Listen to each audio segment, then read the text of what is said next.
Le saviez-vous? Près d'une vingtaine de blocos sont engloutis au large du Pilat. Situés à 150 mètres de la côte et à environ 20 mètres de profondeur, les ouvrages ont été recensés, cartographiés et dessinés par les membres du GRAMAZA, un groupe de recherche archéologique. Alors les ouvrages sont désormais sous-marins. Il faut savoir qu'au départ, ils sont quand même construits sur la dune du Pilat, sur la crête de dune. Donc c'est vraiment au sommet de la dune à l'époque, quand ils ont été construits à partir de 1943 jusqu'au départ des Amants, août 1944.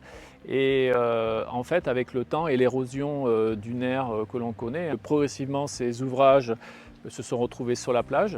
Mais la différence par rapport à d'autres sites, c'est qu'ils sont situés dans la passe sud. C'est-à-dire cette passe sud, à fur et à mesure que la dune recule, reste accolée à la dune et donc gomme la plage avec ce flux de marée qui vient alimenter la baie. Ces blocos font partie des fortifications côtières appelées le mur de l'Atlantique. Les deux sites principaux du bassin d'Arcachon sont situés au sud de la dune du Pilat.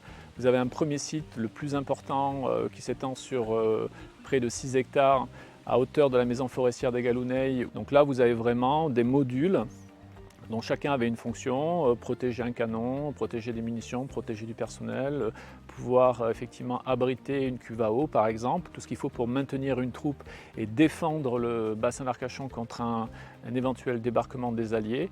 Et donc ça c'est le premier gros complexe militaire immergé.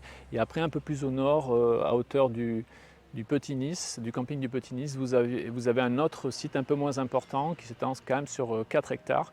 Et là aussi, vous avez différents types d'ouvrages qui devaient empêcher les Alliés de débarquer en réalité. Désormais, c'est tout un écosystème qui s'est construit autour et dans les bunkers. En fait, c'est d'immenses blocs de béton, d'immenses récifs artificiels posés sur le sable et ça a fixé toute une biodiversité extrêmement flamboyante, riche, variée et magnifique à observer en plongée sous-marine.